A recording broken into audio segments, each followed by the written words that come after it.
இந்த நாளில் என் ஜெபத்திற்கு பதில் கிடைக்க நான் என்ன செய்யணும்? குறிப்பாக சில காரியத்தை நீங்கள் மனதும் நிறைய கேள்விகள் பதில்கள் ஜெபத்தை பற்றி எல்லாம் கேட்டுக்கொண்டே வந்தல்ல விதவிதமாய். இப்போ கோர்வையாக ஒரு 5 காரியம் வேத வசனத்தில்னு சொல்ல போகிறேன். என்னுடைய ஜெபம் கேட்கப்பட நான் என்ன செய்யணும்? எப்படி ஜெபித்தால் என் ஜெபம் கேட்கப்படும்? ஆண்டவர் என் ஜெபத்திற்கு பதில் தருவார். அதை கடைசியாக நான் சுருக்கமாக சில காரியத்தை சொல்கிறேன், கவனமாக கேளுங்க. முதலாவது அறிந்து கொள்ள வேண்டியது 65ஆம் சங்கீதம் 2ஆம் வசனத்தில் ஆண்டவருக்கு ஒரு அழகான பெயர் சொல்லப்படுகிறாரு. அது 708வது பக்கம் பழைய ஏற்பாட்டில். ஜெபத்தை கேட்கிறவரே மாம்சமான யாவரும் உம்மிடத்தில் வருவார்கள். ஆண்டவருக்கு ஒரு அழகான பெயர் சொல்லப்படுகிறது, ஜெபத்தை கேட்கிறவர். நாம் ஜெபித்தால் ஜெபத்தை கேட்டு பதில் தருகிறவர். ஆபிரகாம் ஜெபித்த போது தேவன் பதில் கொடுத்தார். மோசே ஜெபித்த போது கேட்டு பதில் கொடுத்தார். தாவீது ஜெபித்த போது கேட்டு பதில் கொடுத்தார். அன்னாள் ஜெபித்த போது ஆண்டவர் ஜெபத்துக்கு பதில் கொடுத்தார். எலியா ஜெபித்த போது அந்த ஜெபத்துக்கு பதில் கொடுத்தார். இப்படி வேத புஸ்தகம் முழுவதிலும் தேவன் ஜெபத்தை கேட்டு பதில் அருளி அற்புதம் செய்த சம்பவங்கள் நிறைந்திருக்கிறது. அப்போ கர்த்தர் ஜெபத்தை கேட்டு பதில் தருகிறவர். என்ன சொல்லப்பட்டு இருக்கிறது? மாம்சமான யாவரும் உம்மிடத்தில் வருவார்கள்.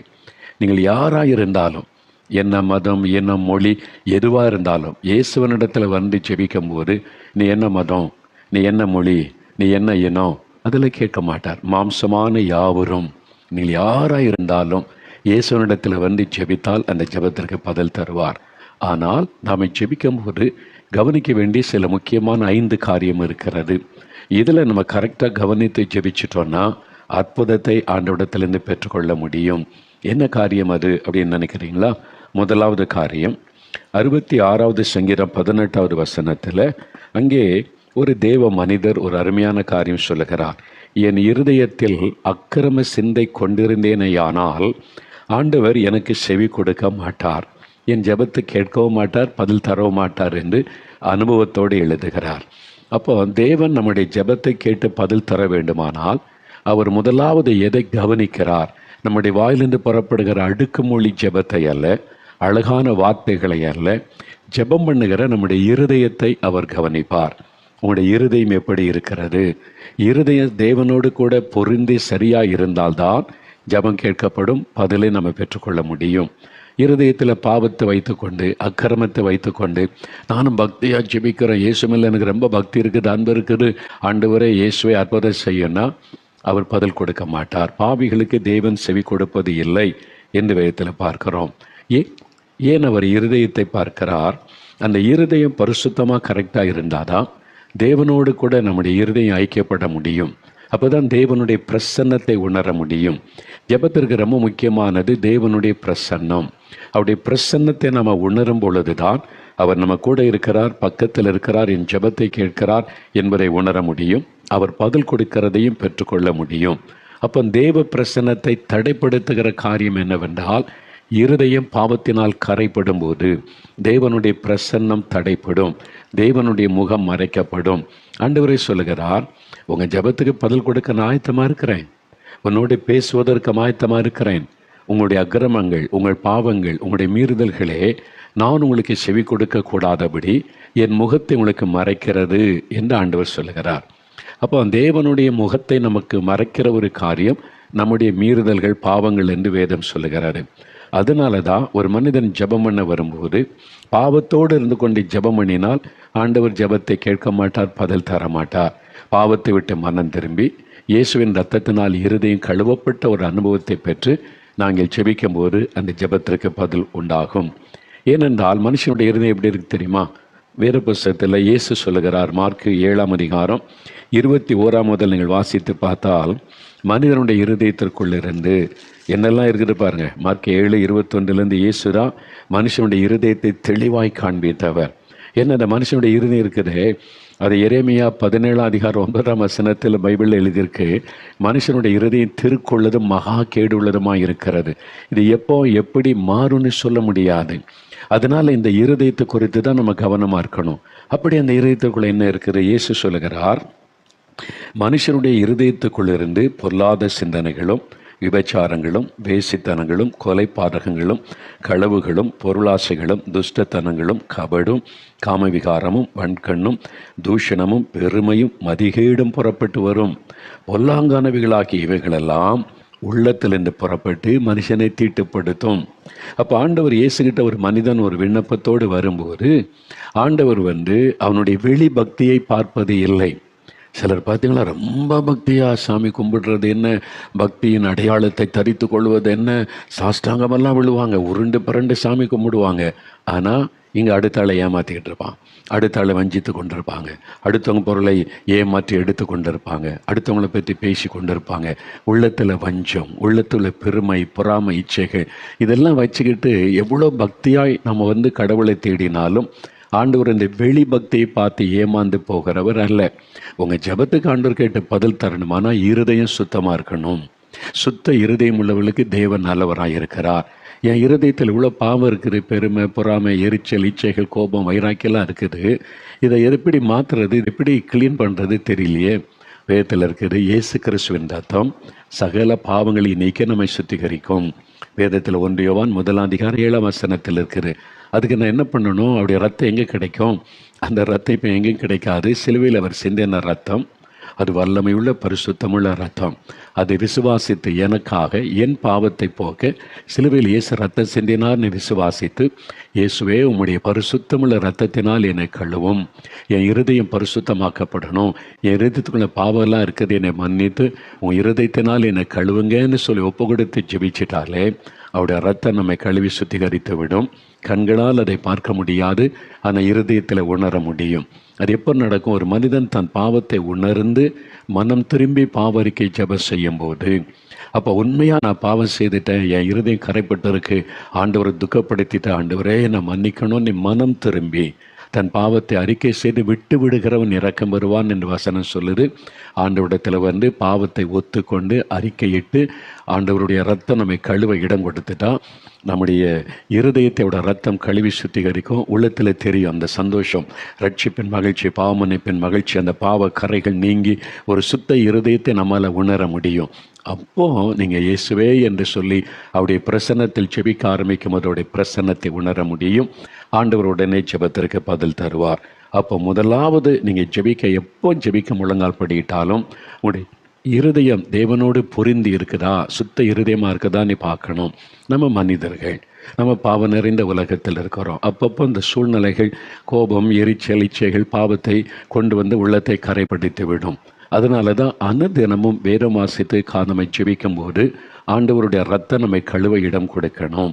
நான் இத்தனை வருஷமாக ஊழியம் செய்கிறேன், அதனால் நான் முற்றிலும் பரிசுத்தமாயிட்டேன், என் பாவமே கிடையாது அப்படின்னு சொல்ல முடியாது. நானும் பாடுள்ள மனிதன், பலவீனமுள்ள மனிதன். சூழ்நிலைகள் சில பாவத்தை கொண்டு விடுகிறது. பாவ பலவீனம் நம்மை தாக்கி சில தவறுகளை செய்ய வைத்து விடுகிறது. திடீர்னு கோவப்பட்டுறோம், திடீர்னு எரிச்சல் பட்டுறோம், தப்புன்னு தெரியாது, ஐயோ தப்புன்ட்டோமே. அப்போ ஆண்டோடைய சமத்தில் போகும்போது, ஆண்டவரே நான் இந்த தவறை செய்துட்டு என்னை மன்னிச்சிருங்க, ரத்தத்தினால் கழிவுறீங்கன்னு முதலாவது நம்ம ஒப்பு கொடுத்து ஜெபித்த பிறகு நம்ம மற்ற காரியத்துக்கு ஜெபிக்க ஆரம்பித்தால் உடனே தெய்வ பிரசன்னத்தை உணர முடியும். அவரோடு கூட தொடர்பு கொண்டு ஜெபத்தில் நாம் பேச முடியும், பெற்றுக்கொள்ள முடியும். அதனால் உங்களுடைய இருதயத்தை சோதித்து பார்த்து ஒப்பு கொடுத்து முதலாவது ஜெபிங்க. ரெண்டாவது, ஜெபத்தில் நம்ம கவனிக்க வேண்டிய இன்னொரு காரியம், பரிசுத்த மார்க் எழுதின சுவிசேஷம் 11ஆம் அதிகாரம், மார்க் 11ஆம் அதிகாரம் 24வது வசனம் பாருங்கள். ஆண்டவர் என்ன சொல்கிறாரு? இயேசுவே சொல்லுகிறார். இது 66 பக்கம் புதிய ஏற்பாட்டில். ஆதலால் நீங்கள் ஜெபம் பண்ணும்போது எவைகளை கேட்டுக்கொள்வீர்களோ அவைகளை பெற்றுக்கொள்வோம் என்று விசுவாசியுங்கள், அப்பொழுது அவைகள் உங்களுக்கு உண்டாகும் என்று சொல்லுகிறேன். இயேசு சொல்கிறாரு, என் பிள்ளைகளே, நீங்கள் ஜெபம் பண்ணும்போது நீங்கள் யாராயிருந்தாலும் இயேசுவை நோக்கி நீங்கள் ஜெபம் பண்ணும் பொழுது எவைகளை கேட்டுக்கொள்வீர்களோ அவைகளை பெற்றுக்கொள்வோம் என்று விசுவாசியுங்கள். அப்போ தான் இந்த ஜெபத்திற்கு பதில் வரும், அற்புதத்தை பார்க்க முடியும்.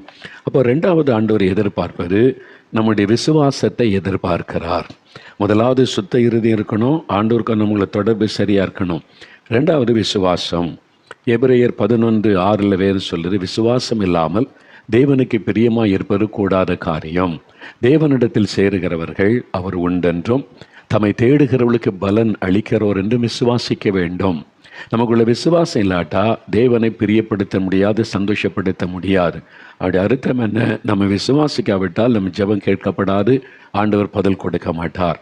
என்ன காரியத்துக்கு ஜெபிக்க போகிறோம்? சுகத்துக்காக, ஒரு விடுதலைக்காக, ஒரு வேலைக்காக, திருமண காரியத்திற்காக, ஒரு கற்பத்தின் ஆசீர்வாதத்திற்காக, ஊழியத்திற்காக, எதுக்கு நீங்கள் ஜெபிக்க போனாலும் நான் ஜெபிக்கிறதை பெற்றுக்கொள்வேன் என்று விசுவாசிக்கணும்.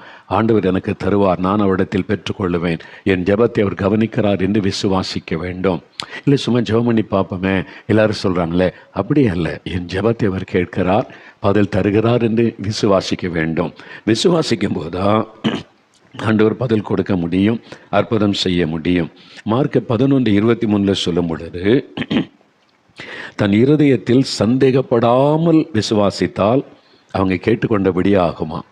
இருதயத்தில் சந்தேகப்படாமல் விசுவாசிப்பது.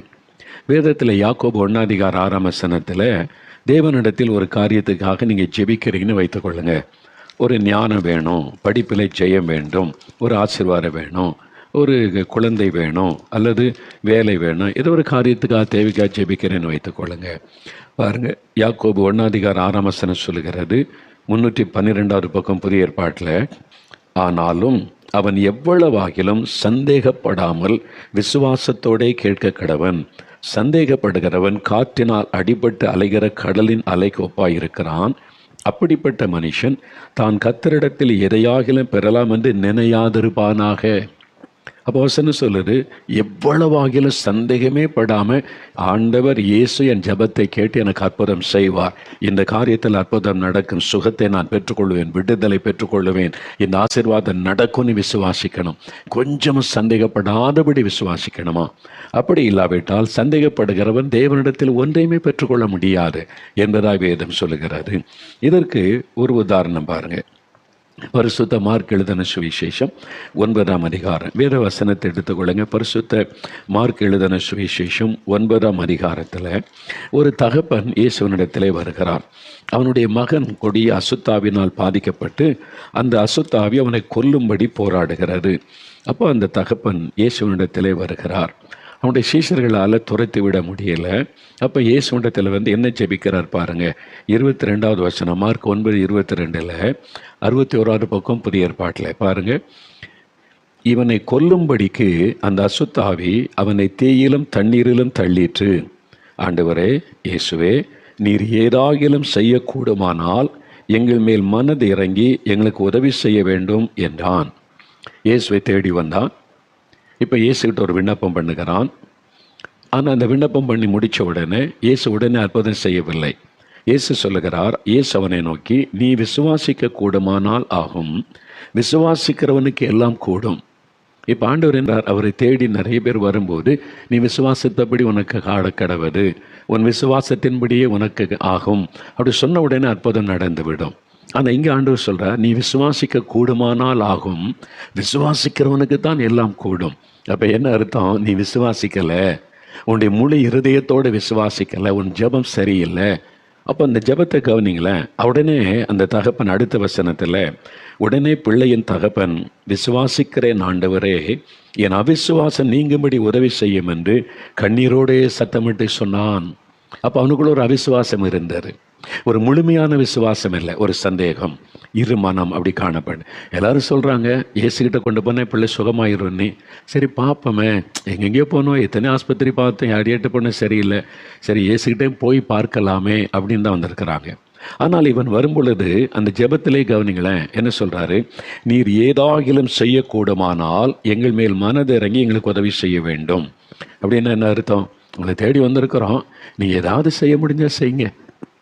அது அவிசுவாசம் விசுவாசம் ரெண்டும் கலந்து இருக்கிறாரு. ஒரு முழுமையான விசுவாசம் அல்ல, முழு இருதயத்தோட விசுவாசம் அல்ல. ஏதாவது செய்ய முடிஞ்சால் செய்யுங்க ஆண்டவரே. அப்புறம் ஆண்டவர் சொல்கிறார், இந்த ஜெபத்துக்கு நான் பதில் தர முடியாது. நீ விசுவாசமும் இல்லாமல் அவிசுவாசம் இல்லாமல் இரு நிலைமையில் ஒரு முழுமையான விசுவாசம் இல்லாமல் வேண்டிக் கொள்கிறாய். நீ விசுவாசிக்க கூடுமானால் ஆகும். நீ முழு இருதயத்தோடு நீ விசுவாசித்தால் நான் பிள்ளைக்கு விடுதலை தருவேன். நீ ஏதாவது செய்ய முடிஞ்சால் செய்யுங்க அப்படின்னா என்ன அர்த்தம்? அப்போ என்னால் செய்ய முடியாதா? நீ சந்தேகப்படுகிறாய், முடிஞ்சால் செய்யிட்ட, முடியலன்னா பரவாயில்ல. அப்போ முழுமையான ஒரு விசுவாசம் இல்லை. இன்றைக்கி நம்முடைய ஜெபத்தில் அவிசுவாசம் நம்மளை அறியாமல் உள்ளே நுழைந்து விடும். நீங்களே யோசித்து பாருங்க, ஜெபம் பண்ணும்போது ஒரு முழுமையான விசுவாசம் இல்லாமல் இருமனதோடு அரைகுறை மனதையோடு சரி அவங்களுக்கெல்லாம் செய்கிறாங்க ஜெபம் பண்ணி பார்ப்போமே, அந்த ஜெபத்துக்கு பதில் வராது, ஆண்டவர் அற்புதம் செய்ய முடியாது. அதனால தான் ஆண்டவர் சொல்ல, நீ விசுவாசிக்க கூடுமானால் ஆகும். அப்போ இந்த தகப்பனுக்கு தெரிஞ்சிட்டு தன்னுடைய அவிசுவாசத்தினால ஆண்டவர் உடனே அற்புதம் செய்யலை. உடனே அவர் சொல்லுகிறார், ஆண் பிள்ளை விசுவாசிக்கிற ஆண்டவரே தன்னுடைய விசுவாசத்தை அறிக்கையிட்டு விட்டு, என் அவிசுவாசம் நீங்க எனக்கு உதவி செய்யும் என்று கண்ணீரோடைய சத்தமிட்டு சொன்னான். ஒரு மனம் திரும்புதல். இது பாவத்திலிருந்து மனம் திரும்புதல், அவிசுவாசத்தை விட்டு மனம் திரும்புதல். ஐயோ ஆண்டவரே, நான் சந்தேகப்பட்டுட்டேன், முழு இருதயத்தோடு விசுவாசிக்கல, என் அவிசுவாசத்தை மன்னியும் என்று மனம் திரும்பி கண்ணீரோடு அறிக்கையிட்ட உடனே இயேசு அற்புதம் செய்கிறார். சும்மா ஜெபம் பண்ணி பார்க்கலான்னு நீங்கள் ஜெபிச்சிங்கன்னா ஆண்டவர் எப்படி அற்புதம் செய்ய முடியும்? ஒரு சமயம் ஒரு வீட்டில் நான் சந்தித்து அவங்க ஜெபிக்க அழைச்சிருந்ததுனால போயிருந்தேன். நான் வந்திருப்பதை கேள்விப்பட்டு பக்கத்து தெருவில் இருந்த ஒரு தாயார் வந்துட்டாங்க. அவங்களும் ஒரு கிறிஸ்தவ தாயார் தான். அவங்க கணவர் ரட்சிக்கப்படலை. அவன் பேசி கொண்டிருந்து விட்டு, அவங்க எவ்வளோ நாளாக நான் ஜெபிக்கிறேன் கணவருக்காக, என்ன ரட்சிக்கப்படலை ஐயா அப்படின்னாங்க. சரி ஜெபம் பண்ணுவோம், ஆண்டவருடைய கணவரை கட்டாயம் ரட்சிப்பார்னு சொன்னால், அவங்க முக்காடு போட்டு முழங்கால் போட்டுக்கிட்டு இருக்கும்போதே சொல்கிறாங்க, அவர் எங்கே ரட்சிக்கப்பட போகிறாரு? ஆனால் இவங்க ஜெபிக்கிறாங்களாம் பல வருஷமாக கணவர் ரட்சிக்கப்படணும்னே. ஆனால் அவருடைய வாயிலேருந்து என்ன வார்த்தை வருது? அவர் எங்கே ரட்சிக்கப்பட போகிறாரு? அப்போ இவங்க ஜெபிக்கிறாங்க கணவருடைய ரட்சிப்புக்காக, முழு விசுவாசத்தோடு அல்ல. அவர் எப்படி ரட்சிக்கப்படுவார்? அவர் எங்கே ரட்சிக்கப்பட மாட்டார். ஆனால் ஆண்டவரே கணவரை ரட்சியும். இந்த ஜெபத்துக்கு ஆண்டவர் எப்படி பதில் தருவார்? பதில் தர மாட்டார். அதனால தான் ஆண்டவர் சொல்ல, முழு இருதயத்தோடு விசுவாசித்தால் நீ கேட்டுக்கொள்வதை பெற்றுக்கொள்ள முடியும். இந்த மாதிரி தான் நம்ம நிறைய பேர் நம்ம அவிசுவாசத்துக்கு இடம் கொடுத்து விசுவாசிக்கிற மாதிரி ஒரு ஜெபம் செய்கிறோம். அப்போ ஜெபிக்கும் போது நல்லா கவனிக்கணும், நான் எதுக்காக ஜெபிக்க போகிறேன், அதை பெற்றுக்கொள்ளுவேன், ஆண்டவர் இது எனக்கு தருவார். அது எப்படி இருக்கும் தெரியுமா? அந்த விசுவாசம் மார்க் 5ஆம் அதிகாரம் 27வது வசனத்தில், மார்க் 5ஆம் அதிகாரம் 27ஆம் வசனத்தில் 12 வருஷமாக பெரும்பாடு உள்ள ஒரு பெண் இயேசு பற்றி கேள்விப்படுகிறாள். இனி இயேசுகிட்ட வரல, கேள்விப்படுகிறாள். அப்போ இயேசுவால் குணமாக்க முடியும். அவளுக்கு விசுவாசம் எப்படி சொல்லார் பாருங்க. இயேசுவை குறித்து கேள்விப்பட்டு, நான் அவருடைய வஸ்திரங்களை ஆகிலும் தொட்டால் சொஸ்தமாவேன் என்று சொல்லி இயேசுவிடத்திலே வந்தாள். இயேசுவிடத்திலே வரும்பொழுதே ஒரு விசுவாசம், நான் சுகமாவேன், நான் சொஸ்தமாவேன், இயேசு இன்றைக்கு என்னை குணமாக்குவார், அவருடைய வல்லமை என்னை குணமாக்கி விடும். எல்லாரும் சொல்கிறாங்களே போய் பார்ப்போம், ஏதாவது நடந்தால் சரி, அப்படி நினைக்கவில்லை, சுகமாவேன், அதான் விசுவாசம். அப்போ நீங்கள் ஜெபிக்க முழங்கால் படியிடும் போதே, நான் கேட்பதை இயேசுவிடத்தில் பெற்றுக்கொள்வேன், அவர் எனக்கு செய்வார் என்கிற ஒரு விசுவாசம். இன்னொரு வசனம் பாருங்களேன், பரிசுத்த மார்க் எழுதின சுவிசேஷம் 10ஆம் அதிகாரம் 50லேருந்து 52 வசனம் பார்த்தீங்கன்னா, பரிதிமேயு என்கிற ஒரு கண் தெரியாத ஒரு மனிதன், அவன் தெருவோரத்தில் பிச்சை எடுத்து கொண்டு இருக்கிறான். இயேசுவை கூப்பிடுகிறான், ஜெபம் பண்ணுகிறான், இயேசுவே தாவீதின் குமாரனே எனக்கு இறங்கும் என்று. ஆண்டவர் இந்த ஜெபத்தை கேட்டார். அவனை கூப்பிடுங்க, அவனை அழைச்சிட்டு வாங்கன்னு சொன்ன உடனே மேல் வஸ்திரத்தை தூக்கி எறிந்துவிட்டு இயேசுவிடத்திலே வந்தான் என்று வசனம் சொல்கிறது 50வது வசனத்தில். அப்போ இயேசுகிட்ட வரணும் மேல் வஸ்திரத்தை கழட்டி எறியணுமா? அப்படி கிடையாது. பொதுவாக யூதர்கள் உள்ள ஒரு அங்கி போட்டிருப்பாங்க. அப்போ அதுக்கு மேலே ஒரு வஸ்திரம் உள்ள அங்கி போட்டு ஃபுல்லாக கவர் பண்ணல, கோட்டு மாதிரி ஒரு அங்கி போட்டிருப்பாங்க, மேல் வஸ்திரம் அது. அப்போ இயேசு அவனை பார்த்து சொன்னார், நான் அவனுக்கு என்ன செய்யணும் அப்படின்னு கேட்டால், நான் பார்வை அடையணும் சொன்ன உடனே 50 இயேசு அவனை நோக்கி, நீ போகலாம், உன் விசுவாசம் உன்னை ரட்சித்தது என்றார். உடனே அவன் பார்வை அடைந்து இயேசுவுக்கு பின் சென்றான். இயேசு அவனை தொடவும் இல்லை, ஜெபிக்கவும் இல்லை. உன் விசுவாசம் உன்னை ரட்சித்தது போ, அவ்வளோதான் சுகம். அவன் இயேசுகிட்ட ஒரு சின்ன ஜெபம் பண்ணினா, ஆண்டவர் நீ விசுவாசித்தபடி ஆக கடவுதென்றால் அற்புதம். அந்த ஃபெய்த், விசுவாசம். இவன்கிட்ட எப்படி அந்த விசுவாசத்தை இயேசு கண்டார்? அவனுடைய விசுவாசத்தை பார்த்து தானே இயேசு சொல்கிறார், நீ விசுவாசித்தபடி உனக்கு ஆக கடவுதுன்னு சொல்லி. உன் விசுவாசம் உன்னை ரட்சித்ததுன்னே சொல்கிறாரு. என்ன எப்படி கண்டார்னா, அந்த நாட்களில் கண் தெரியாத பார்வையற்றவர்களுக்கு அரசாங்கம் கொடுக்கிற ஒரு அடையாள வஸ்திரம், ஒரு யூனிஃபார்ம். அந்த ட்ரெஸ் ஒன்று போல் ஒரு மாதிரி ஒரே அடையாளம் உள்ள ட்ரெஸ்ஸு. அது கண் தெரியாதவங்களுக்கு கொடுக்குற மேல் கோட்டு, மேலே போடுற ட்ரெஸ்ஸு. எதுக்குன்னு சொன்னால், அந்த காலத்தில் அவங்களுக்கு பார்வை தெரியாதுன்னு சொல்லி மற்றவர்கள் அடையாளம் கண்டு கொண்டு உதவி செய்வாங்க ரோடை கடக்கிறதற்கு. அவன் இல்லாட்டினா கண் தெரியுற மாதிரி மோதிடுவாங்க. அப்போ பார்வையில்லாத மனிதன் என்று அவனுக்கு மற்றவங்க அடையாளம் கண்டு ஹெல்ப் பண்ணுவதற்கு. ரோமருடைய குதிரைகள் வரும், ரதங்கள் வரும், திடீர்னு ரோட்டில் நடந்து போனால் மற்றவங்க ஒதுங்கிடுவாங்க, பார்வையில்லாதவங்க அப்போ மற்றவங்க போய் அவங்களுக்கு ஹெல்ப் பண்ணுவாங்க, ஓ இவருக்கு பார்வை இல்லைன்னு சொல்லி. அப்போ அந்த மேல் வஸ்திரம் கண் தெரியாதவன் என்பதற்கான அடையாளம். இப்போ இயேசு ஜெபத்தை கேட்டு கூப்பிடுகிறார், உன் சத்தத்தை கேட்டார், இயேசு கூப்பிடுறான்னு சொன்ன உடனே அந்த மேல் வஸ்திரத்தை எறிஞ்சிட்டான். ஏன்? இனி நான் குருடன் அல்ல, இனி நான் பார்வையற்றவன் அல்ல, இனி பார்வையற்றவர்கள் போடுகிற இந்த ட்ரெஸ் எனக்கு தேவையில்லை, என்ன இயேசு என் ஜெபத்தை கேட்டு விட்டார், அவர்கிட்ட போகிறேன். தூக்கி எறிஞ்சிட்டு வந்தான். அதாவது கிரியையிலே விசுவாசத்தை வெளிப்படுத்தினான். அப்போதான் இயேசு அறிந்து கொண்டார் இவனுக்கு எவ்வளோ பெரிய விசுவாசம். அதனால் அவன் ஜெபத்துக்கு பதில் கொடுக்கிறார், உன் விசுவாசம் உன்னை ரட்சித்தது, நீ போ. உடனே பார்வை அடைந்து விட்டான். அப்போ ஆண்டவர் எதிர்பார்ப்பது விசுவாசம். அதனால் இயேசுவிடத்தில் வரும்போது ஜெபிக்க முழங்கால் படியிடும்போது எதற்காக நீங்கள் வேண்டிக் கொள்ள போகிறீங்களோ அதை பெற்றுக்கொள்வேன் என்று விசுவாசிக்க வேண்டும். அப்போ தான் அற்புதத்தை நீங்கள் பார்க்க முடியும். ஜார்ஜ் முல்லர் என்ற ஒரு தெய்வ மனிதர் இருந்தார் இங்கிலாந்து தேசத்தில். அவர் ஆயிரக்கணக்கான அனாதை குழந்தைகளை தத்தெடுத்து ஒரு அனாதை விடுதி வைத்து நடத்தினார். அவங்களுக்கெல்லாம் ஆகாரம் கொடுத்து கவனிப்பார், பராமரிப்பார். விசுவாசத்தினால அவர் செய்தார். யாருகிட்டே அதுக்காக காணிக்க கேட்டதில்லை, ஆண்டவர்கிட்ட மட்டும் கேட்பார். விசுவாசத்தோட பெரிய சாதனை நடத்தி இருக்கிறார் அவர். ஒரு விசுவாசம். ஒரு சமயம் அவருடைய வயதான காலத்தில் கப்பல், அந்த காலத்தில் கப்பல் பிரயாணங்கள், ஒரு பட்டணத்துலேருந்து இன்னொரு பட்டணம் போகணும். ஐரோப்பா நாடுகளில் பக்கம் இருக்க ஒரு நாட்டிலேருந்து இன்னொரு நாட்டுக்கு போகணும் அப்படின்னா கப்பலில் போவாங்க.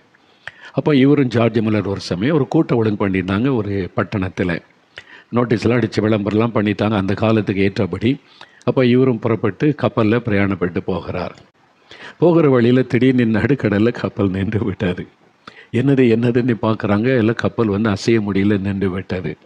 கப்பல் கேப்டன் அவர்கிட்ட போய் ஜார்ஜ் முல்லர் விசாரித்தார், என்னாச்சு கப்பல் மூவ் பண்ணலையே? முன்னால் போய் பாருங்கள், பனி பாறைகள் சூழ்ந்து விட்டார். இனி கடலில் இந்த குளிர்னால தண்ணீர் எல்லாம் உறைந்து பனிக்கட்டிகளால் சூழ்ந்து கிடக்கிறது, கப்பலை நகட்ட முடியவில்லை. இந்த பனிப்பாறைகள் விலகின பிறகு, கரைந்து விலகின பிறகுதான் இனி கப்பல் போக முடியும். இவர் கேட்டார், எவ்வளோ நேரம் ஆகும்? நேரமாக நாள் கணக்காகலாம். முன்னால் போய் பாருங்கள், அதனுடைய பனிப்பாறைகள் அவ்வளவு பனிப்பாறைகள் உறைந்து நிற்கிறது, அதனால் கப்பலை செலுத்துவது கடினம். இவர் சொன்னார், நான் இந்த கூட்டத்தில் இந்த தேதியில் போய் பிரசங்கம் பண்ணணும். கப்பல் கேப்டன் சொன்னார், போக முடியாது, அதுக்குள்ளே போகிறது முடியாத காரியம், இருக்கிற சூழ்நிலை அப்படி இருக்கிறது என்று. ஜார்ஜ் முல்லர் சொன்னார், இல்லை நம்ம ஜெபம் பண்ணால் இயேசு வழி திறப்பார், இந்த சூழ்நிலையை மாற்றி விடுவார், நம்ம ஜெபிக்கலாம். கேப்டன் சொன்னார், என்னையா சொல்கிறீங்க? நீங்கள் போய் பாருங்கள், சூழ்நிலை எங்கே பார்த்தாலும் பனிக்கட்டி உறைஞ்சி நிற்கிது, கப்பலில் மூவ் பண்ணவே முடியலை. ஆனால் இல்லை, அந்த குறிப்பிட்ட டைமில் நான் போய் சேரணும், கப்பல் ஆண்டவர் கொண்டு போய் சேர்ப்பார்னா அது எப்படி நடக்கும்? இருக்கிறத பாருங்கன்னு சொன்னார். இல்லை நம்ம ஜெபம் பண்ணுவோம், இயேசு அற்புதம் செய்வார். சரி என்று சொல்லி அவர் ஒரு கிறிஸ்தவராக இருந்ததுனால, சரி இந்த வயசான ஊழியக்காரர் சொல்கிறாருன்னு சொல்லி சரின்னு 2 பேரும் முழங்கால் படியிட்டார்கள். ஜார்ஜ் முல்லர் கரம் வைத்து ஒரு சின்ன ஜெபம் பண்ணினார். ஆண்டவரே, நீர் வல்லமை உள்ள தேவன், இந்த சூழ்நிலைகளை நான் பார்க்கவில்லை, உம்முடைய வல்லமை நான் விசுவாசிக்கிறேன். இனி பனிக்கட்டிகளால் உண்டான தடைகள் இயேசுவின் நாமத்தில் விலகணும், கப்பல் பிரயாணம் தொடரணும், நான் ஏற்ற நேரத்தில் பட்டணத்தில் போய் சேர்ந்து ஊழியம் நிறைவேற்றணும். நீர் இந்த ஜெபத்தை கேட்டீர், நீர் பனி பாறைகளை விலக செய்துவிட்டீர், ஸ்தோத்திரம் ஆண்டவர்னு ஜெபம் பண்ணி முடிச்சிட்டார். இப்போ கப்பல் கேப்டன் ஜெபிக்க ஆரம்பித்தார். அவர் ஆரம்பித்த உடனே ஜார்ஜ் முல்லர் அவரை தட்டி ஒருபோதும் ஜெபிக்காதுன்னு நிறுத்திட்டார். அவருக்கு ரொம்ப வருத்தமாகி விட்டார். என்னடா நம்மளை ஜெபிக்க வேண்டாம்னு சொல்கிறாரு. அவர் சொன்னார், முதலாவது என் ஜெபம் கேட்கப்பட்டார், நான் ஆண்டவரிடத்தில் விசுவாசத்தோடு ஜெபித்தேன், ஆண்டவர் ஜெபத்தை கேட்டு அற்புதம் செய்துட்டார், இன்னொரு ஜெபம் தேவையில்லை. ஒன்று. ரெண்டாவது, உனக்கு விசுவாசமே இல்லை, இது எப்படி மாறும் அது எப்படி மாறும்னு கேள்வி கேட்குற, ஆனால் ஜெபம் பண்ணுறேன். இந்த அவிசுவாச ஜெபத்துக்கு ஆண்டவர் பதில் தர மாட்டார், அதை விட ஜெபிக்காமல் சும்மா இருக்கிறதே நல்லது, நீ ஜெபம் பண்ண வேண்டான்னு சொல்லிட்டார். இந்த கப்பல் கேப்டன் கொஞ்சம் வருத்தம், என்ன இந்த ஐயா இப்படிலாம் சொல்கிறாரு, நீ போய் பாரு முன்னாலன்னு சொன்னார். இவர் போய் பார்த்தபோது அந்த சில நிமிட நேர இடைவெளி நேரத்துக்குள்ளே கடல் கிளியர், பனிப்பாறைகளை காணும், எல்லாம் கரைஞ்சி மறைந்து விட்டார், கப்பல் போகிறதுக்கு நல்ல வழி உண்டாக்கி விட்டார். அவருக்கு ஆச்சரியம், எப்படி சில நிமிட நேரத்துக்குள்ளே இது எப்படி இவ்வளோ பெரிய மாற்றம் உண்டாக முடியும்? விசுவாசம். அந்த தேவ மனிதர் தேவனுடைய வல்லமையின் மீது வைத்த விசுவாசம், தேவன் அதை கனப்படுத்தினார். விசுவாசத்தை கனப்படுத்துகிற தேவன். அதனால் நீங்கள் உங்களுடைய தேவைகள் அவசியமானதை கேட்கும் பொழுது விசுவாசத்தோடு ஜெபித்தால் தான் அற்புதம் நடக்கும். இந்த எனக்கு விசுவாசமே இல்லையே அப்படிம்பாங்க. அவிசுவாசம் இருந்தால் கட்டாயம் மனம் திரும்பணும். ஆண்டவரே, என் அவிசுவாசத்தை மன்னியும் அந்த தகப்பனை போல. இந்த விசுவாசம் எப்படி தான் எனக்குள்ள வரும் அப்படின்னா, ரோமர் 10:17 தேவனுடைய வசனத்தை கேட்க கேட்க நமக்குள்ள விசுவாசம் உண்டாகும் என்று வேதம் சொல்லுகிறாரு. அதனால தான் நம்ம வேத வசனத்தை வாசிக்கணும், தியானிக்கணும். கர்த்தருடைய வசனம் அறிவிக்கப்படும் ஒரு கவனமாக கேட்கணும். அது விசுவாசத்தை நமக்குள்ளே தூண்டி எழுப்பும், விசுவாசத்தை நமக்குள்ளே பெருக பண்ணும்.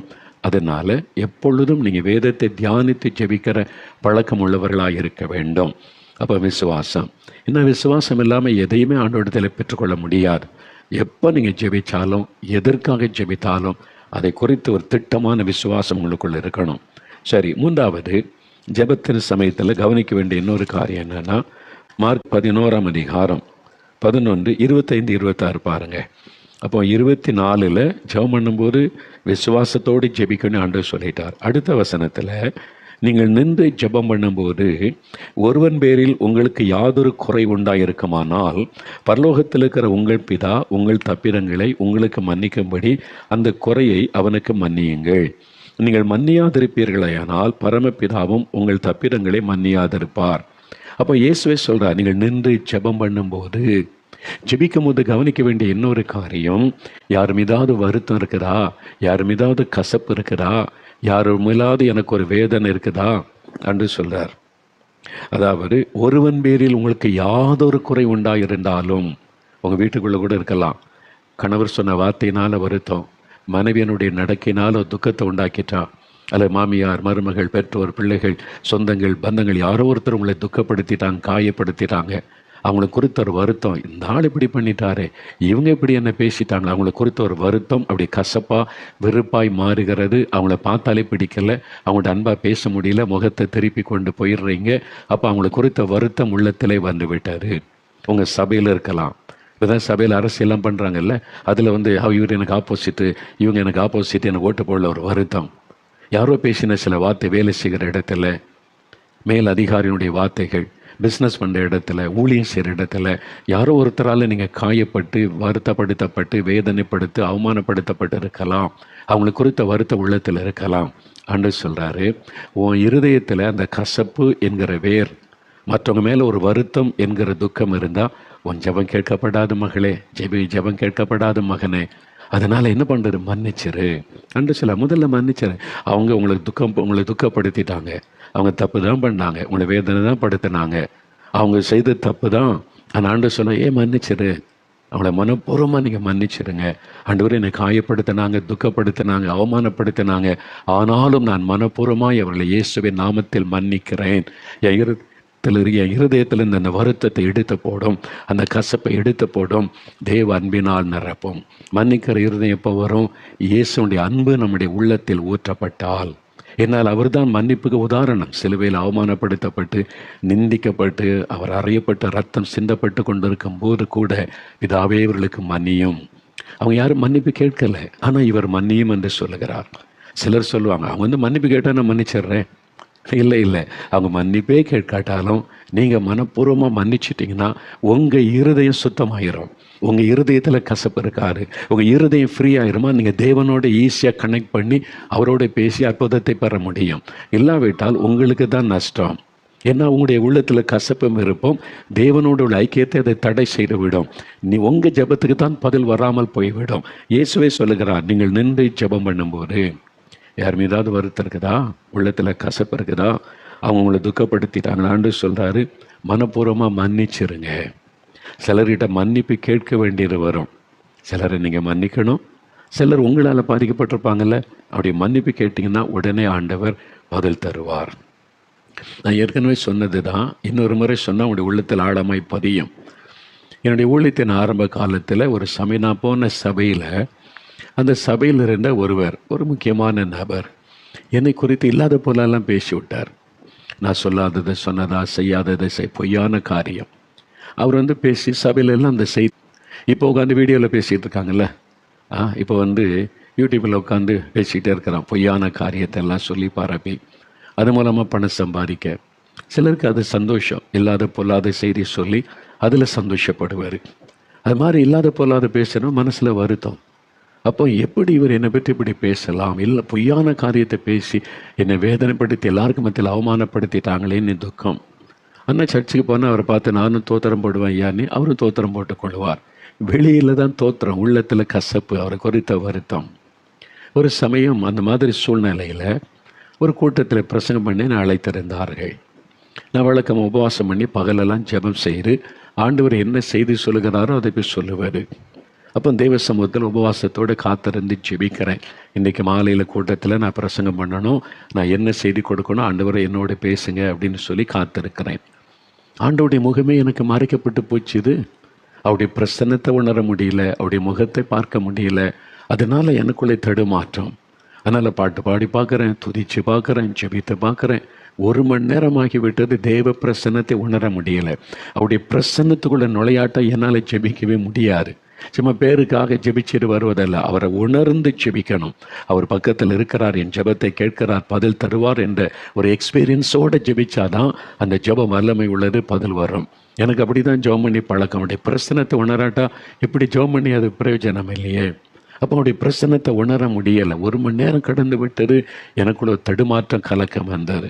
அப்போ ஆண்டவர்கிட்ட மறுபடியும் ஜெபித்த போது, ஆண்டவரே ஏன் என்னோட நீங்கள் பேச மறுக்கிறீங்க? ஏன் உங்களுடைய பிரசன்னத்தை என்னால் உணர முடியலை? ஏன் நான் உங்களை தரிசிக்க முடியலை? உங்களோட கூட ஒரு கனெக்ஷன் உண்டாக்க முடியலை? என்ன தடை ஆண்டவரே என்று ஜெபித்த போது, நான் அதை கேட்டபோது தான் ஆண்டவர் பேச ஆரம்பித்தார். மகனே, உன் இருதயத்தின் ஆழத்தை பார். அதுக்குள்ளே கசப்பு இருக்கிறது, அந்த மனிதரை குறித்து வெறுப்பு இருக்கிறது. உள்ளத்தில் அவரை குறித்து கசப்பை வைத்து கொண்டிருந்தால் நான் எப்படி உன்னோடு பேச முடியும்? நான் எப்படி உன்னோடு கூட பேசி பழகி பதில் சொல்ல முடியும்? அப்போ ஆண்டவர் சொன்னார், நீ போய் ஒப்புரவாயிட்டு திருப்பி வா, அது காரியத்தை சரிப்படுத்திட்டு வா, நான் உன்னோடு பேசுகிறேன், உனக்கு செய்தியை நான் வெளிப்படுத்தி காண்பிக்கிறேன் என்று. நான் யோசித்து பார்க்குறேன், என்னடா இது ஆண்டவர், சரி மன்னிச்சிருப்பா அப்படின்னு சொல்லிட்டா பரவாயில்ல, போய் ஒப்புரவாயிட்டு வான்னு சொல்கிறாரே, அவர்கிட்ட போய் மன்னிப்பு கேட்டு ஒரு ரெக்கன்சில் பண்ணிட்டு வான்னு சொல்கிறாரே. இது எவ்வளோ கஷ்டம் இல்லை? ஒரு ஆள்கிட்ட போய் என்னை மன்னிச்சிருங்க, உங்களை பற்றி எனக்கு ஒரு தவறான எண்ணம் இருந்துச்சு, ப்ளீஸ் ஃபர்கிவ் மீ அப்படின்னு கேட்டுறது சாதாரண விஷயமா? ரொம்ப கஷ்டம் இல்லை? நான் சொல்கிறேன், நீ போயிட்டு ஒப்புரவாயிட்டு வான்னு சொல்கிறேன். நான் யோசித்து பார்க்குறேன் என்ன பண்ணலாம் அப்படின்னு. எனக்கு ஒரு ஆலோசனை தெரிந்தது. நம்ம தான் ஆண்டவருக்கு ஆலோசனை சொல்கிற ஆட்கள் ஆச்சுல்ல. நான் ஆண்டவரை பார்த்து சொல்கிறேன், ஆண்டவரே நான் அவரை பற்றி எதுவும் தப்பாக பேசலை. நான் சர்ச்சுக்கு போகிறேன் வரேன், என்னுடைய காரியம் என்ன இருக்குது? அவர் தான் என்னை குறித்து தப்பாக பேசினார், இல்லை அதெல்லாம் போய் பேசி வருத்தப்படுத்தினார். அப்போ அவர் தானே ஏன்ட்ட மன்னிப்பு கேட்கணும்? அதானே ஒழுங்கு. அவர் தான் என்னை துக்கப்படுத்தினார், அவர் தான் இல்லாத பொல்லாத பேசினார், அவரால் தான் நான் பாதிக்கப்பட்டேன். அப்போ அவர் தானே ஏன்ட்ட மன்னிப்பு கேட்கணும்? ஆண்டவருக்கு ஆலோசனை இல்லை. நம்ம அப்படி தான் சொல்லுவோம். சில சமயம் வந்தால் ஆண்டவருக்கு ஆலோசனை சொல்லுவோம். இல்லை ஆண்டவர் அப்படி கிடையாது, அவள் தான் தப்பு, அவன் தான் தப்பு, என் கணவர் தான் தப்பு ஆண்டவரே, என் மனைவி தான் சரியில்லை, நான் என்ன பண்ண முடியும் அப்படின்னு. அது மாதிரி தான் நான் சொன்னேன். ஆண்டவர் சொன்னார், அதெல்லாம் எனக்கு தெரியும், நீ என்னுடைய ஊழியக்காரன் என்பதை நிரூபிக்கும்படி, நீ என்னுடைய பிள்ளை என்பதை நிரூபிக்கும்படி முதல் ஸ்டெப்பை நீ தான் எடுத்து வைக்கணும். ஃபஸ்ட்டு ஸ்டெப் நீ எடுத்து வை, நீ போய் ஒப்புரவாயிட்டு வா, அப்புறம் நான் அவன்கிட்ட பேசுகிறேன்னு சொன்னார். அவர் ரொம்ப ஸ்ட்ரிக்டானவர். அவர் சொல்லிவிட்டு அவர் மாறவே மாட்டார். நம்ம தாழ்த்தி, சரி ஆண்டவரே நான் முழங்கால் போட்டு என்னை கிருபை தாங்க, ஆண்டவரே என்னை தாழ்த்த கிருபை தாங்க, போய் மன்னிப்பு கேட்க கிருபை தாங்க, உதவி செய்யுங்க என்னை ஜெபம் பண்ணிவிட்டு பைபிள் எடுத்துக்கொண்டு நடந்து அந்த வீட்டுக்கு போனேன். நேரம் அந்த வீட்டுக்கு போய் கதவை தட்டினேன். அவர் தான் கதவை திறந்து பார்த்தார். என்ன அப்படின்னு கோபமாக தான் கேட்டார். என்ன அவருக்கு ஏதோ என் மேலே ஏதோ ஒரு வருத்தம், எனக்கு தெரியல. அவனும் அவர் சண்டை போட்டதில்லை, பேசினதில்லை. சிலருக்கு காரணம் இல்லாமல் பகைப்பாங்க தெரியுமா, காரணம் இல்லாமல் பேசுவாங்க தெரியுமா. சிலர் சொல்லுவாங்க, இந்த ஆள் உங்களுக்கு யூடியூப்பில் இப்படி பேசுகிறாருன்னா அவர் யாருன்னு எனக்கு தெரியாது, பேரெல்லாம் சொல்லுவாங்க, நான் அவர் பார்த்ததும் இல்லை, பேசினதும் இல்லை, ஏன் அப்படி பேசுகிறாரு எனக்கு தெரியல. அப்படி சிலர் இருக்காங்கல்ல, மற்றவங்களை துக்கப்படுத்தி சந்தோஷம் பார்க்கான்ங்கிறவங்க. அந்த மாதிரி அவருக்கு கோபம், ஏன் என் மேலே அவருக்கு கோபம் தெரியல. நான் என்னை தாழ்த்தி சொன்னேன், ஐயா அதாவது நான் உங்களை நேசிக்க முடியாதபடி உங்களை குறித்த ஒரு கசப்பு என் உள்ளத்தில் வந்துட்டு, தயவுசெய்து என்னை மன்னித்து கொள்ளுங்கள், ஆண்டவர் என்னை உணர்த்தினதுனால மன்னிப்பு கேட்டேன், நான் ஏதாவது உங்களை துக்கப்படுத்தி வேதனைப்படுத்தியிருந்தா மன்னிச்சிருங்க அப்படின்னு கைகூப்பி கேட்டேன். அவ்வளோதான். அவர் என் கையை பிடிச்சிட்டு அழ ஆரம்பிச்சிட்டாரு. பெரியவர் அழுகிறார் கண்ணீர் வடித்து. இல்லை நான் தான் தப்பு பண்ணிட்டேன், என்னை மன்னிச்சிரு. அவர் தன்னை தாழ்த்தி, அப்போது ஆவியானவர் இங்கே பலமாய் கிரியை செய்தார். ஒரு நல்ல அன்பு ஐக்கியம் எங்களுக்குள்ளே உண்டானார். அதன் பிறகு பாருங்க, எனக்காக ஜெபிக்கிற ஒரு நல்ல ஒரு தகப்பனாராய் கர்த்தர் எனக்கு மாற்றி கொடுத்தார். அதன் பிறகு எங்களுக்குள்ள அன்பு ஐக்கியம் அதிகமாயிற்று. அதன் பிறகு எனக்குள்ள என்ன சந்தோஷம் தெரியுமா? அந்த சந்தோஷம் சொல்லவே முடியாத சந்தோஷம். நான் போய் என்னை தாழ்த்தி மன்னிப்பு கேட்டுட்டு அவர் மன்னிச்சுட்டார். பெரிய மகிழ்ச்சி. வீட்டில் வந்து நான் முழங்கால் படியிடுகிறேன். ஆண்டவர் பேச ஆரம்பித்தார். நீ உன்னை தாழ்த்தி என் வசனத்துக்கு கீழ்ப்படி ஒப்பு கொடுத்ததுனால நான் இதெல்லாம் உனக்கு சொல்கிறேன்னு சொல்லி இந்த வார்த்தை பிரசங்கம் பண்ணி இன்னும் அற்புதம் நடக்கும் என்னை தைரியப்படுத்தி ஆண்டவர் அனுப்பினார். அப்போ நம்மை தாழ்த்தி இருதயத்தில் யார் மேலேயும் கசப்பில்லாத அளவிற்கு காத்துக்கொள்ளணும். ஆனால் அதுக்கு பிறகு யார் என்னை பற்றி என்ன திட்டினாலும் ஏசினாலும் பேசினாலும் எழுதினாலும் அந்த உள்ளத்துக்குள்ளே அது வருத்தம் வராமல் காத்துக்குள்ளே நான் ஜெபம் பண்ணுவேன். ஆண்டவரே, அவங்கள மனப்பூர்வமாக மன்னிக்கிறேன், அவங்கள மன்னிச்சிருங்க, அவங்கள குறித்த வருத்தம் உள்ளத்தில் வரக்கூடாது, கசப்பு வரக்கூடாது, நான் அவங்களையும் நேசிக்கணும், மன்னிக்கிற ஆண்டவரேன்னு சொல்லிட்டு நான் கடந்து போவேன். அதை நம்ம காத்துக்கொள்ளணும். நம்முடைய இருதயம் தேவ அன்பினால் எப்போவுமே நிறைந்திருக்க நீங்கள் காத்துக்கொள்ளணும். யார் மேலேயும் கசப்பு வெறுப்புக்கு இடம் கொடுக்காவிட்டால் உங்களுடைய ஜெபம் இனிமையாக இருக்கு. நீங்கள் போய் முழங்கால் போட்ட உடனே அவருடைய பிரசன்னத்தை உணர முடியும், உடனே அவரோடு தொடர்பு கொள்ள முடியும். அதனால் தேவனோடு உள்ள ஐக்கியமும் சரியாக இருக்கணும், மனிதரோடு உள்ள ஐக்கியமும் சரியாக இருக்கணும். அதான் சிலுவை. சிலுவை வந்து இப்படி ஒரு மரம், இப்படி ஒரு மரம் இல்லை. இந்த மரம் எதை குறிக்கிறது? நீ தேவனோடு ஐக்கியம் சரியாக இருக்கணும், உன் இருதயம் சுத்தமாக இருக்கணும், பாவத்துக்கு இடம் கொடுக்கக்கூடாது. இந்த மரம் எதை குறிக்கிறது? மனுஷர்களோடு நீ அன்பாக ஐக்கியமாக இருக்கணும், கசப்பு வெறுப்பு சண்டையெல்லாம் இருக்கக்கூடாது. எல்லாரும் கூட அன்பாக இருந்துட்டீங்கன்னா உங்களுடைய ஜெபத்துக்கு உடனே பதில் வரும். ஏன் ஜெபத்துக்கு பதில் வரலாம்? ஒப்புரவாகி தாழ்த்தி சரிப்படுத்தி கொள்ளுங்க, மன்னிச்சிருங்க, உடனே ஆண்டவர் பேசுவார், இடைப்படுவதை பார்க்க முடியும். சரி, நான்காவது ஒரு காரியம் இருக்குது. 1 யோவான் 5ஆம் அதிகாரம் 14வது வசனம். 1 யோவான் 5ஆம் அதிகாரம் 14ஆம் வசனம் வேத புஸ்தகத்தில் அதை எடுத்துக்கொள்கிறீங்களா? 1 யோவான் 5ஆம் அதிகாரம் 14வது வசனம். இது புதிய ஏற்பாடில் 330வது பக்கம். அதை எடுத்துக்கொள்ளுங்க. அந்த வசனத்தை கவனிங்க பாருங்கள். நாம் எதையாகிலும் அவருடைய சித்தத்தின்படி, தேவனுடைய சித்தத்தின்படி கேட்டால், ஜெபத்தில் கேட்டால் அவர் நமக்கு செவி கொடுக்கிறார் என்பதே அவரை பற்றி நாம் கொண்டிருக்கிற தைரியம்.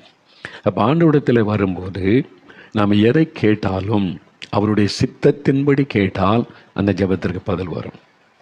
அப்போ தேவ சித்தம் அறிந்து நம்மை ஜெபிக்கணும், அது முக்கியம் இல்லை? தேவ சித்தம் அறிந்து ஜெபிக்கணும். நான் இந்த காரியத்தை கேட்க போகிறேன், இது தேவ சித்தம் தானா? அதை எப்படி கண்டுபிடிக்கிறது? முதலாவது, பொதுவான ஒரு தேவ சித்தம் இருக்கிறது. அது பைபிள் எழுத வேதத்தில் இருக்கிறது. இந்த வேத வசனத்தை நீங்கள் கரெக்டாக வாசித்து அறிந்து கொண்டீங்கன்னா இதில் தேவ சித்தம் இருக்கிறது. இப்போ நான் வியாதியாக இருக்கிறேன், அப்போ என் சுகத்துக்கு ஜெபிக்கலாமா? இது தேவ சித்தமா?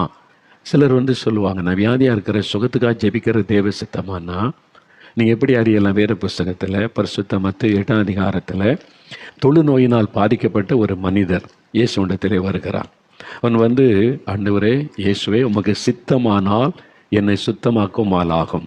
விசுவாசிக்கிறான், ஜெபிக்கிறார், என்னை சுத்தமாக்குமால் ஆகும். நான் அறிஞ்சிருக்கிறேன், நான் விசுவாசிக்கிறேன் உடைய வல்லமை, ஆனால் உமக்கு சித்தமானால் என்னை சுத்தமாக்கும் அப்படின்ற மாதிரி தான் ஜெபம். இயேசு என்ன சொன்னார்? அவனுடைய பார்க்குறார், நீ ஏதோ பாவம் செய்திருக்கிற, அதனால் அந்த வியாதி வந்திருக்குது, அதனால் இந்த இப்போல்லாம் சுகமாக்க முடியாது, நீ கொஞ்ச நாள் வியாதியில் கஷ்டப்படு அப்படி இயேசு சொன்னாரா? இல்லை. அவரை தேடி ஆயிரமான மக்கள் வந்தாங்க. ஒருவரை பார்த்தும் நீ சுகமாவது எனக்கு சித்தம் கிடையாது, போ, சுகமாக்க மாட்டேன்னு சொல்லவே இல்லை. அவர் தேடி வந்த அத்தனை பேரையும் குணமாக்கினார். எல்லாருக்கும் அற்புதமான சுகமிடுதலை கொடுத்தார். அதுக்கு என்ன அர்த்தம்? நாம் சுகமாயிருப்பது தேவ சித்தம். ஒரு வியாதியஸ்தன் சுகத்துக்காக ஜெபிப்பது தேவ சித்தம். கட்டாயம் அதில் அற்புதம் நடக்கும். அதே மாதிரி பிசாசின் கட்டுகளோடு இருக்கிறவங்க விடுதலை பெற ஜெபிப்பது தேவ சித்தம்தான். வசனத்தில் சொல்லப்பட்டதெல்லாம் தேவ சித்தம். அதை முழுமையாக விசுவாசித்து ஜெபித்தால் போதும். ஆனால் சில காரியத்திற்கு வசனத்தில் சொல்லாததுக்கு எப்படிங்க ஜெபிக்கிறது? என்ன வேலை வேணும், என்ன பிஸ்னஸ் செய்வது, அதில் தேவ சித்தத்துக்கு எப்படி ஜெபிக்கிறது? அந்த எண்ணம் வரும். ரோமர் 8ஆம் அதிகாரம் 27ஆம் வசனத்தில் பரிசுத்த ஆவியானவர் தேவனுடைய சித்தத்தை வெளிப்படுத்துகிறவர் என்று எழுதப்பட்டிருக்கிறார்.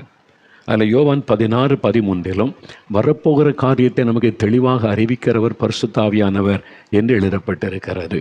அப்போ பரிசுத்த ஆவியானவர் தான் தேவனுடைய பரிபூர்ண சித்தத்தை நமக்கு வெளிப்படுத்த முடியும். அந்த பரிசுத்த ஆவியானவர் மூலமா வேத வசனத்தை நம்ம கரெக்டாக தியானிச்சா ஆவியானவர் தேவ சித்தத்தை நமக்கு வெளிப்படுத்தி காண்பிப்பார். அதனால தான் தினந்தோறும் வேதத்தை கருத்தாக வாசித்து தியானிக்கணும்.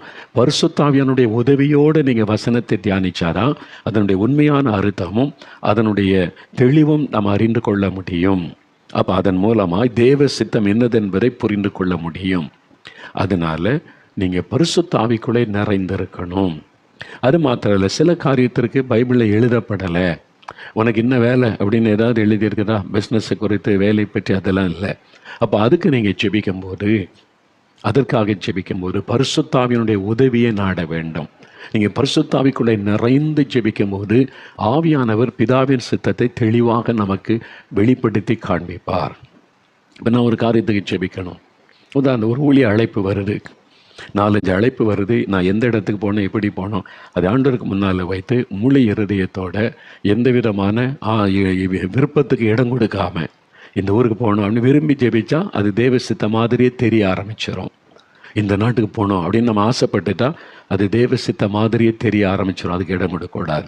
முழுமையாக பரிசுத்தாவின் இடம் கொடுத்து ஆண்டவர் என்னை ஆட்கொள்ளும், என் சிந்தனை ஆட்கொள்ளும், எண்ணங்களை ஆட்கொள்ளும், பரிசுத்தாவினர் முழுமையாக நிரப்புன்னு அந்த ஆவியானவர் நிரப்பி நம்மை ஆட்கொண்டு ஆண்டவரே உம்முடைய சித்தம் என்ன, இதில் நான் என்ன தீர்மானம் எடுக்கணும், என்ன செய்யணும் எனக்கு வெளிப்படுத்தோன்னே பரிசுத்தாவிக்குள்ளே நிரம்பி நம்ம காத்திருக்கும் பொழுது, அமர்ந்திருக்கும் பொழுது பரிசுத்தாவியானவர் தெளிவாய் நம் இருதயத்திலே காரியத்தை விளங்க பண்ணுவார். நம்முடைய இருதயத்தில் தெளிவாக தெரியும் இதான் தேவ சித்தம் என்று. அதை ஆவியானவர் தெளிவுபடுத்துவார். அதில் குழப்பம் இருக்காது, பயம் இருக்காது, ஒரு சந்தோஷம் தெளிவு இருக்கும். அதை நீங்கள் தைரியமாக கேட்கலாம். நீங்கள் வாக்கு கொடுத்தீங்க, இது உம்முடைய சித்தம், எனக்கு இதை செய்யுங்க, இயேசுவின் நாமத்தில் இதுக்காக ஜெபிக்கிறேன்னா கட்டாயம் அற்புதம் நடந்துடும். ஏன்னா தேவ சித்தத்தின்படி ஜெபிக்கிறனால தான் நம்ம எதையாகிலும் அவருடைய சித்தத்தின்படி கேட்டால் நமக்கு பதில் தருவார். அவருக்கு சித்தமில்லாலாம் கேட்டுக்கிட்டா ஆண்டவர் பதிலே தரமாட்டேங்கிறார், ஜெபத்துக்கு பதில் வரல அப்படின்னு சொன்னால் நீங்கள் தேவ சித்தமில்லாத ஏதோ ஒரு காரியத்துக்கு ஜெபித்து கொண்டு இருக்கலாம். அதனால் தேவ சித்தத்துக்கு ஒப்பு கொடுங்க, உங்களை அர்ப்பணித்து கொள்ளுங்க. தேவ சித்தத்துக்கு உங்களை அர்ப்பணித்து நீங்கள் ஜெபிக்கணும். அதில் உதாரணத்துக்கு ஒரு காரியம் பாருங்கள், நம்ம எல்லாரும் ரட்சிக்கப்படணும் ஜெபிக்கிறோம், எங்கள் வீட்டில எல்லாம் ரட்சிக்கப்படுற தேவ சித்தமாக அது எப்படி அறிவது? அப்போஸ்தலர் நடபடிகள் 16ஆம் அதிகாரம் 31ஆம் வசனத்தில் வசனம்னு சொல்லுது, கர்த்தராகிய இயேசு கிறிஸ்துவை விசுவாசி, அப்பொழுது நீயும் உன் வீட்டாரும் ரட்சிக்கப்படுவீர்கள். அப்போ நம்ம வீட்டார் எல்லாம் ரட்சிக்கப்படுவது தேவ சித்தம். இந்த வசனத்தை வைத்து விசுவாசத்தோடு ஜெபிச்சிங்கன்னா அவருடைய சித்தத்தின்படி குடும்பம்லாம் ரட்சிக்கப்படும். அதே மாதிரி 1 தீமோத்தேயு 2ஆம் அதிகாரம் 4ஆம் வசனம் வாசிக்கும் பொழுது எல்லாரும் ரட்சிக்கப்படவும் சத்தியத்தை அறிகிற அறிவை அடையவும் தேவன் சித்தமுள்ளவராக இருக்கிறார். அப்போ எல்லாரும் ரட்சிக்கப்பட நம்ம ஜெபிக்கலாம். உங்கள் கிராமத்தில் உள்ளவங்க, கூட படிக்கிறவங்க, கூட வேலை பார்க்குறவங்க, பட்டணத்தில் உள்ளவங்க, நம்முடைய மாவட்டத்தில் உள்ளவங்க, தேசத்தில் உள்ள எல்லாருமே ரட்சிக்கப்பட்டு சத்தியத்தை அறிகிற அறிவை அடைய தேவன் சித்தமுள்ளவராக இருக்கிறான்னு வேதம் சொல்லுது. அது தேவ சித்தம். அதனால் ஆண்டவர் இவங்க ரட்சிப்புக்கு ஜெபிக்கலாமா தேவ சித்தமா, இவங்களுடைய ரட்சிப்புக்கு ஜெபிக்கலாமா தேவ சித்தமானு கேட்க தேவையில்லை. ஆண்டவர் எல்லாரும் ரட்சிக்கப்படுவது உங்களுடைய சித்தம், அதனால அவங்களுடைய ரட்சிப்புக்காக ஜெபிக்கிறேன் அப்படின்னு விசுவாசத்தோடு ஜெபித்தீங்கன்னா அவங்க ரட்சிக்கப்படுவார்கள். அப்படி தான் நம்ம தேவ சித்தத்தை அறிந்து கொள்ளணும். அப்போ தேவ சித்தத்தின்படி நம்ம ஜெபிக்கிறாரு. அப்போ நினச்சின முதலாவது இருதயம் சுத்தமாக இருக்கணும், 2வது விசுவாசம் உறுதியாக இருக்கணும், பெற்றுக்கொள்வோம் என்று விசுவாசிக்கணும், 3வது மன்னிக்க வேண்டியவங்கள மன்னிச்சிடணும், கசப்புக்கு இடம் கொடுக்கக்கூடாது, 4வது தேவ சித்தத்தின்படி ஜெபிக்கணும். இதை நீங்கள் கவனிக்கணும், எதுக்கு ஜெபிச்சாலும் தேவனுடைய சித்தமா என்பது. 5வது ஒரு காரியம், யோவான் 14ஆம் அதிகாரம் 14ஆம் வசனத்தில் இயேசுவே சொல்லுகிறார். யோவான் 14:14 இயேசு சொல், என் நாமத்தினால் நீங்கள் எதை கேட்டாலும் அதை நான் செய்வேன். இயேசு என்கிற நாமத்தில் நீங்கள் ஜெபிக்கணும். அப்போ நீங்கள் எதை கேட்டாலும் நான் உங்களுக்கு செய்வேன் என்று ஆண்டவர் சொல்றார். 13ஆம் வசனத்தில் பாருங்கள், நீங்கள் என் நாமத்தினாலே எதை கேட்பீர்களோ குமாரனில் பிதா மகிமைப்படும்படியாக அதை செய்வேன். 2 காரியம் சொல்றார். 1, பிதாவை நோக்கி நான் இயேசுவின் நாமத்தில் இந்த காரியத்துக்கு ஜெபிக்கிறேன், பிதாவே உம்முடைய குமாரனாகிய இயேசுவின் நாமத்தில் இந்த அற்புதம் நடக்கணும், நான் விசுவாசிக்கிற இந்த நாமத்தை சொல்லி ஜெபிச்சா அற்புதம் நடக்கும்.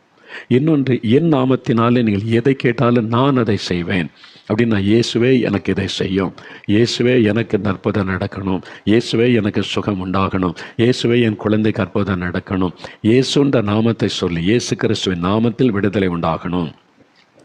அந்த நாமம் இயேசுடைய பெயர், அதில் தான் வல்லமை இருக்கிறது.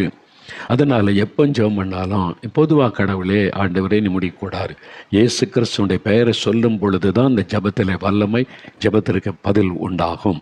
அதனால் அந்த பெயரை நீங்கள் பயன்படுத்தணும். வேறு புத்தகத்தில் அப்போஸ்தலர் நடவடிக்கைகள் 3ஆம் அதிகாரம் நீங்கள் பார்த்தீங்கன்னா, பேதுரு யோவானும் தேவாலயத்துக்கு போகிறாங்க. அங்கே பிறவி சப்பானி ஒருவன் தேவாலயத்தின் வாசல் உட்கார்ந்து பிச்சை கேட்டு கொண்டிருக்கிறான். இவர்களை பார்த்த உடனே பிச்சை கேட்கிறான். அப்பொழுது பேதுரு சொல்கிறாரு, வெள்ளி பொண்ணு என்னிடத்தில் இல்லை, என்னிடத்தில் உள்ளதை உனக்கு தருகிறேன் அப்படின்னு சொல்லி 6வது வசனத்தில் நசரேயனாகிய இயேசு கிறிஸ்துவின் நாமத்தினாலே நீ எழுந்து நட, அவ்வளோதான் சொன்னார். இயேசு கிறிஸ்துவின் நாமத்தினாலே நீ எழுந்த நட. உடனே அவன் துள்ளி குதித்து எழும்பி நடந்து தேவனை மகிமைப்படுத்தினான். பாருங்க, பேதுரு கை வச்சு இயேசுவின் நாமத்தில் சுகம் உண்டாகட்டுன்னு கூட சொல்லலை, இயேசு கிறிஸ்துவின் நாமத்தில் எழும்பி நட. அந்த நாமம், அந்த பெயரில் அவ்வளோ பெரிய வல்லமை இருக்கிறாரு. எல்லாரும் பேதுரு பார்க்குறாங்க, இவர் தான் குணமாக்கினார் அப்படின்னு சொல்லி. பேதுரு என்ன சொல்கிறார் தெரியுமா? நீங்கள் என்ன பார்க்குறீங்க? என் பக்தினாலோ சக்தியினாலோ நான் இவனை குணமாக்கவில்லை, என் பக்தியும் சக்தியும் இவனை குணமாக்க முடியாது.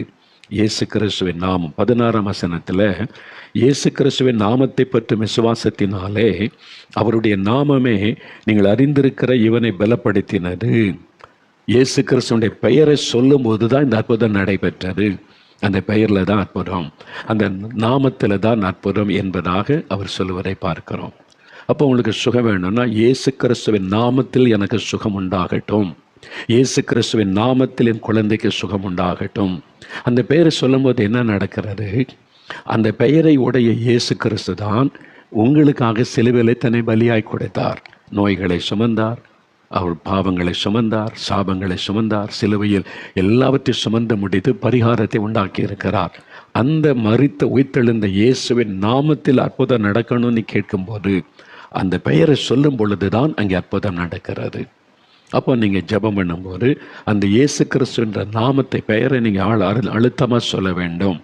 இப்போ அடுத்தது அப்போஸ்தலர் 16ஆம் அதிகாரம் 18வது வசனம் பாருங்க. பவுல் அவரோடு கூட இருந்தவங்களும் பிலிப்பி பட்டணத்துக்கு போகிறாங்க. அங்கே குறி சொல்லுகிற ஆவியை உடைய ஒரு பெண், அசுத்தாவி பிடித்த ஒரு பெண் இவங்களை டிஸ்டர்ப் பண்ணுகிறாள். சொல்கிறது அசுத்தாவி உண்மைதான், உன்னதமான தேவனுடைய ஊழியக்காரர் அதெல்லாம் சொல்லுகிறது. டிஸ்டர்ப் ஆன உடனே 18வது வசனத்தில், அது அப்போஸ்தலர் 16:18, இப்படி அநேக நாள் செய்து கொண்டு வந்தாள் அந்த அசுத்தாவி பிடித்த குறி சொல்லுகிற பெண். பவுல் சினம் கொண்டு திரும்பி பார்த்து அந்த அசுத்தாவியை பார்த்து பேசுகிறார், நீ இவளை விட்டு புறப்படும்படி இயேசு கிறிஸ்துவின் நாமத்தினால் உனக்கு கட்டளை இடுகிறேன் என்று அந்த ஆவியினுடனே சொன்னான். அந்நேரமே அது புறப்பட்டு போய்விட்டது. பல வருஷமாக அந்த பெண்ணுக்குள்ளேருந்து குறி சொல்லி அவனுடைய எஜமான அதை வச்சு பணம் சம்பாதிச்சுக்கிட்டு இருந்தாங்க, குறி சொல்கிற ஆவியை வச்சு. அது பவுலை டிஸ்டர்ப் பண்ண உடனே சொன்னார், இயேசு கிறிஸ்துவின் நாமத்தில் இவளை விட்டு புறப்பட்டு போ அப்படின்னு சொன்னார். அவ்வளோதான். அந்த பெயரை சொன்ன உடனே அந்த அசுத்தாவி கீழ்ப்படிந்து போயிற்று. அந்த பெயரில் தான் வல்லமை. அதனால தான் இயேசுவின் நாமத்தில் ஜெபிக்கணும், இயேசுவின் நாமத்தை சொல்லி கூப்பிடணும், இயேசுடைய பெயரை சொல்லி சுகத்துக்காக கேட்கணும், விடுதலைக்காக கேட்கணும். என்ன எப்போ ஜெபித்தால் அதை இயேசு கிறிஸ்துவின் நாமத்தில் நான் ஜெபிக்கிறேன், இயேசு கிறிஸ்துவின் நாமத்தில் இந்த அற்புதம் நடக்கட்டும் அப்படி சொல்லி ஜெபிக்கும் போது தான் நீங்கள் அற்புதங்களை பெற முடியும். ஜெபத்துக்கு பதில் வரும். ஏன் நிறைய பேருடைய ஜெபத்துக்கு பதில் வருவதில்லை? ஒரு பக்தன் சொன்னார், அதாவது இயேசு கிறிஸ்துவின் நாமத்தில் ஜெபிக்காத எந்த ஜெபமும் அட்ரஸ் இல்லாத கடிதம் போல என்பதாய்.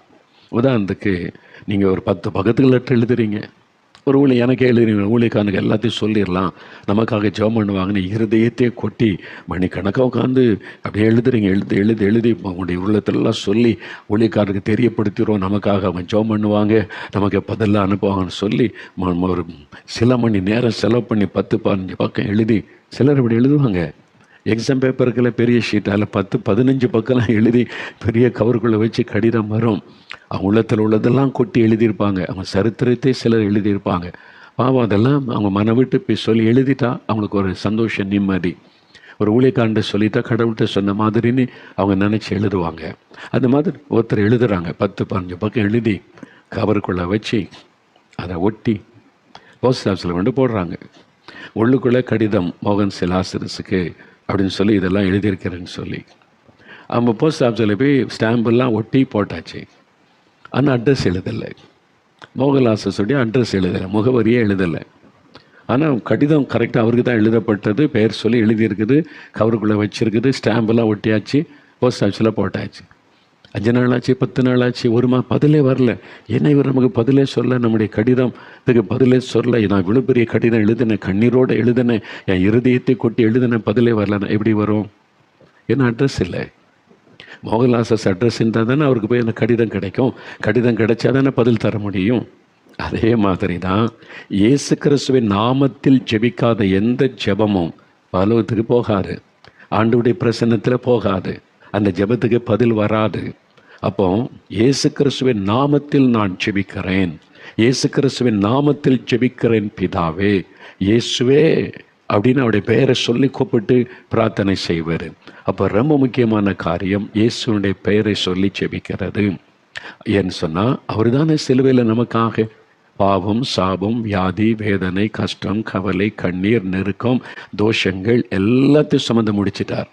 அப்போ சிலுவையில் நமக்காக மரித்து உயிர்த்தெழுந்த அந்த இயேசுவின் பெயரை சொல்லும்போது தான் நம்முடைய ஜெபத்துக்கு பதில் வரும். அதனால் ரொம்ப இந்த சிம்பிளான 5 காரியம் மனதில் பதித்துக்கணும். எப்போ ஜெபம் பண்ண போனாலும் முதலாவது என் இருதயம் தேவனோடு புரிந்து இருக்குதா, என் இருதயத்தில் ஏதாவது பாவ கரைப்பட்டு தேவனோடு உள்ள ஐக்கியம் தடைப்பட்டு இருக்கிறதான்னு முதல்ல செக் பண்ணி, ஆண்டவரே உம்முடைய ரத்தத்தினால கழுவி பரிசுத்தப்படுத்துங்க அப்படின்னு ஒப்பு கொடுத்து அவரோட காரியத்தை சரிப்படுத்தணும். 2வது விசுவாசம். நீங்கள் எதுக்கு ஜெபிக்க போகிற பெற்றுக்கொள்வேன், சும்மா ஜெபம் பண்ணி பாப்பா, அப்படி இல்லை.